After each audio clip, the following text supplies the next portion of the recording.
Okay बेटा, second page में हम लोग पढ़ेंगे नेचर ऑफ बॉन्डिंग के बारे में।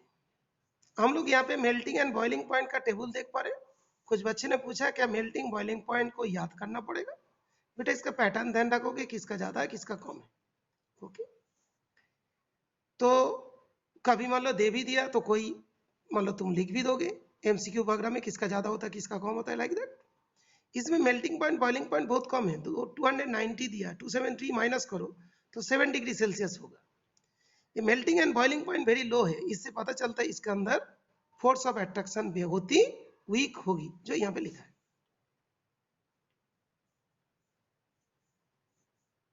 Are not very strong.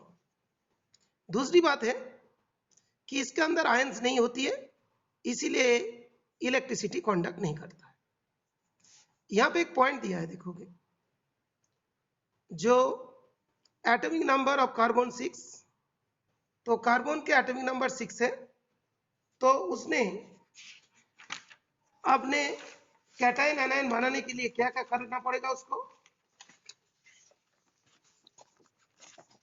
Carbon मतलब 4 इलेक्ट्रॉन गेन करे तो 4 माइनस हो जाएंगे, जब गेन 4 इलेक्ट्रॉन, और कार्बन मान लो लूज कर देते हैं 4 इलेक्ट्रॉन्स, तो अब क्या होगा? C4 प्लस होगा। ये तो एनायन है, ये वाला कैटायन है, लेकिन 4 इलेक्ट्रॉन को लूज कराने के लिए बहुत ज्यादा एनर्जी की जरूरत पड़ेगी।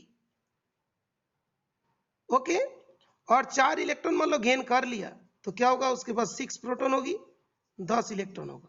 6 प्रोटॉन 10 इलेक्ट्रॉन को होल्ड नहीं कर पाएगा। ओके एक बात है, तो इसीलिए यहां पे दिया गया, देखोगे कार्बन पॉजिटिव आयन भी नहीं बनाते, नेगेटिव आयन भी नहीं बना पाते, इसीलिए कोवैलेंट वो शेयरिंग से बॉन्ड बनाते हैं, तो इसीलिए इसको क्या बोलते हैं? Covalent bond. ओके और दूसरी बात यहाँ पे जो दिया, देखोगे ये जो 8 इलेक्ट्रॉन होते हैं वो क्या होता है?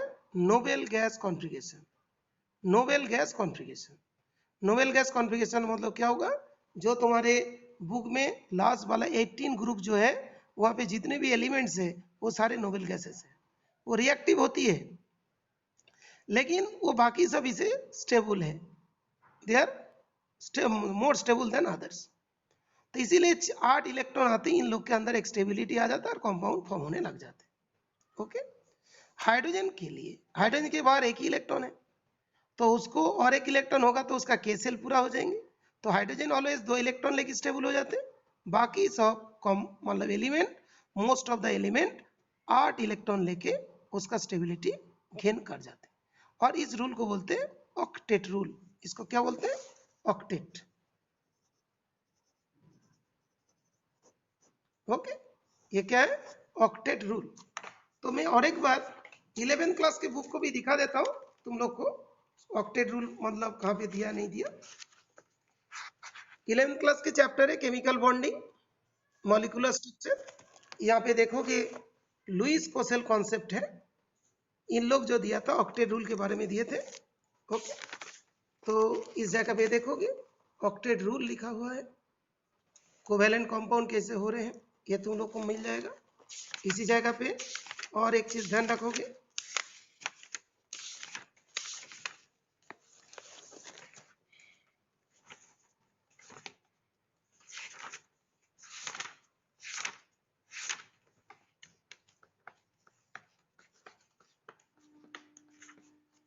जैसे हम लोग बोलते हैं नोबेल गैसेस में जेनॉन तो नोबेल गैस है, लेकिन तब भी रिएक्टिव होता है, देखो कंपाउंड बनाते हैं। ठीक है बेटा, और एक चीज ध्यान रखोगे, ये देखो इसे बोलते हैं आयनाइजेशन एंथैल्पी। कोई भी एक एटम से कोई इलेक्ट्रॉन हटाने के लिए जो एनर्जी लगता है उसको बोलते हैं आयनाइजेशन एनर्जी। देखो कार्बन का 1086 किलो जूल पर मोल एनर्जी लगते हैं जब उसमें से एक इलेक्ट्रॉन हम लोग हटाते हैं, तो 4 इलेक्ट्रॉन हटाएंगे तो क्या होगा? बहुत ज्यादा एनर्जी की जरूरत पड़ेगा। इसीलिए कार्बन क्या होता है? वो उसमें कैटायन बना नहीं पाता है, और एनायन 4 इलेक्ट्रॉन एक्सेप्ट करेगा तो क्या होगा? 6 प्रोटॉन उसका 10 इलेक्ट्रॉन को कैप्चर नहीं कर पाएंगे। ओके न्यूक्लियर चार्ज कम होगी और इलेक्ट्रॉन के पास चार्ज ज्यादा होगा, इसीलिए वो कम, वो मतलब स्टेबल नहीं हो पाएगा।